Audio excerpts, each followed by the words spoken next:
सुनो ना, रात के 1 बजे हैं। बाहर बारिश की बूंदें खिड़की पर टकरा रही हैं और मैं अभी भी कांप रही हूँ, क्योंकि जो हुआ वो कोई सपना नहीं था, वो सच था। इतना सच कि मेरी सांसें अभी भी उस रात की गर्मी से भरी है। मैं रोशनी हूँ, उम्र 24 साल, और आज मैं तुम्हें बताने जा रही हूँ कि मेरे चाचा सदैश के साथ, मेरे चाचा के साथ जो हुआ वो ना तो गलत था ना सही। बस वो था, वो तड़प, वो आग, वो सांसों का वो खेल जो कभी खत्म नहीं होता। कल रात मैं उनके कमरे के बाहर खड़ी थी। दरवाजा थोड़ा सा खुला था, अंदर सिर्फ मोमबत्ती की रोशनी।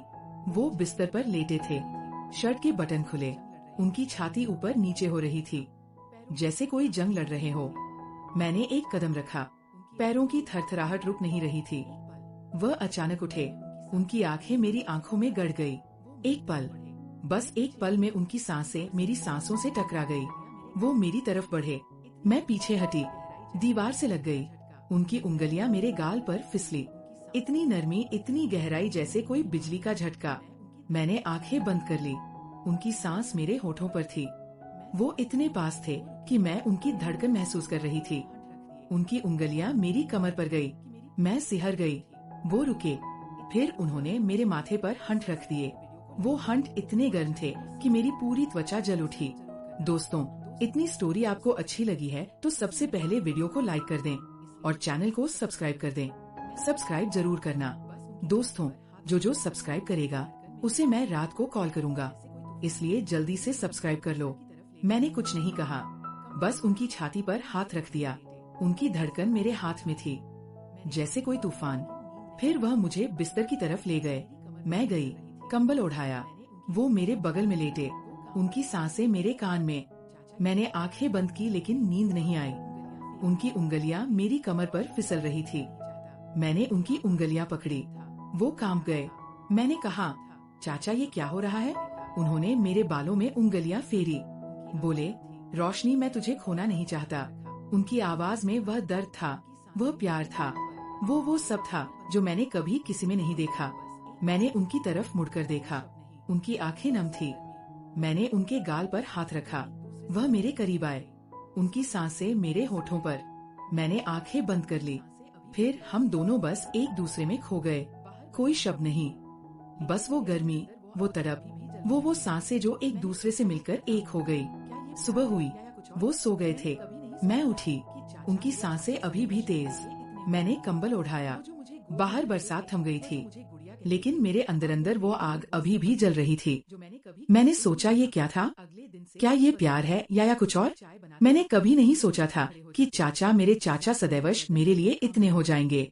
वो जो मुझे गोद में उठाते थे, वो जो मुझे गुड़िया कहते थे, अब वह मेरे लिए वो सब बन गए थे जो मैंने कभी किसी से नहीं मांगा। अगले दिन से सब बदल गया। सुबह चाय बनाते वक्त वह मेरे पीछे खड़े हो जाते, उनकी सांस मेरी गर्दन पर, मैं कांप जाती। वो कहते, तू इतनी सुंदर हो गई है। मैं शर्मा जाती, लेकिन अंदर अंदर कुछ जल रहा था। शाम को खेत में पानी भरने जाती, वो साथ आते। मैंने साड़ी का पल्लू कंधे पर रखा, वो देखते, उनकी आंखें मेरे शरीर पर रुक जाती। मैं शर्मा जाती, लेकिन मैं भी देखती, उनकी मजबूत बाहें, उनकी चौड़ी छाती, उनकी वो मूछें जो अब मुझे डराती नहीं बल्कि आकर्षित करती थी। एक शाम छठ पूजा थी, घाट पर भीड़। मैंने साड़ी पहनी थी, लाल, वो मेरे साथ थे। भीड़ में उनका हाथ मेरी कमर पर था। मैंने कुछ नहीं कहा, बस उनकी उंगलियां महसूस की। वो इतने पास थे कि मैं उनकी धड़कन सुन रही थी। घाट पर मैंने दिया जलाया, वो मेरे पीछे खड़े थे, उनकी सांस मेरे कानों में। मैंने मुड़कर देखा, उनकी आंखें मुझे निगल रही थी। मैंने कहा, चाचा, लोग देख लेंगे। उन्होंने मुस्कुराकर कहा, कौन देखेगा, तू मेरी है।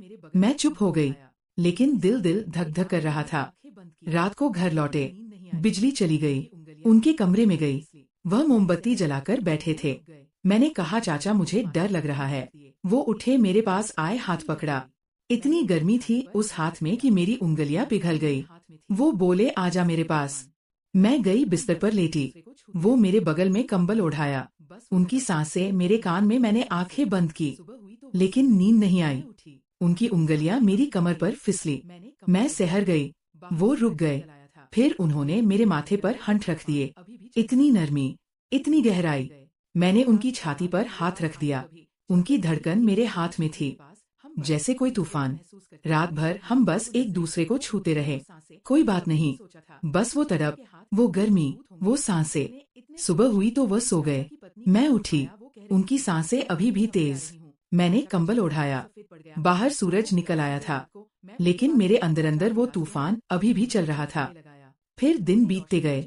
हर रात वो मेरे पास आते, कभी छत पर, कभी खेत में, कभी चूल्हे के पास। हम बस एक दूसरे को महसूस करते, कोई शब्द नहीं, बस वो नजरें, वो उंगलियां, वो सांसें। मैंने कभी नहीं सोचा था कि चाचा के हाथ इतने मजबूत होंगे, इतने इतने सुरक्षित। एक दिन चाचा की पत्नी का फोन आया। वो कह रही थी, मैं अगले हफ्ते आ रही हूँ। चाचा का चेहरा सफेद पड़ गया। मैंने देखा वो उदास हो गए। रात को मैं उनके पास गई, बोली, चाचा आप उदास क्यों हो? उन्होंने मुझे गले लगाया, बोले, रोशनी तुझे खोना नहीं चाहता। मैंने उनकी आंखों में देखा, वो नम थी। मैंने कहा, मैं कहीं नहीं जाऊंगी। वो मुस्कुराए, फिर उन्होंने मुझे अपनी तरफ खींचा, उनकी सांसें मेरे होठों पर। मैंने आंखें बंद कर ली। दोस्तों, इतनी स्टोरी आपको अच्छी लगी है तो सबसे पहले वीडियो को लाइक कर दें और चैनल को सब्सक्राइब कर दें। सब्सक्राइब जरूर करना दोस्तों। जो सब्सक्राइब करेगा उसे मैं रात को कॉल करूंगा, इसलिए जल्दी से सब्सक्राइब कर लो। वो रात हम दोनों में कुछ और हो गया। वो प्यार था, वो तड़प थी जो अब सिर्फ छूने से नहीं रुक रही थी। अब हर रात मैं सोचती हूँ, अगर वह आ गई तो, अगर उन्होंने देख लिया तो। लेकिन फिर भी मैं हर रात उनके कमरे के बाहर खड़ी हो जाती हूँ, बस एक बार, और वो सांसें महसूस करने के लिए। सुनो, मैंने कभी किसी को नहीं बताया, लेकिन आज तुम्हें बता दिया। अब तुम बताओ, क्या मैं गलत हूँ? क्या ये प्यार है, या ये वो सब है जो मैंने कभी किसी से नहीं मांगा? मैं रोज सोचती हूँ, अगली रात क्या होगा? क्या वह फिर मुझे बुलाएंगे, या मैं खुद चली जाऊंगी, पता नहीं। बस ये सवाल मेरे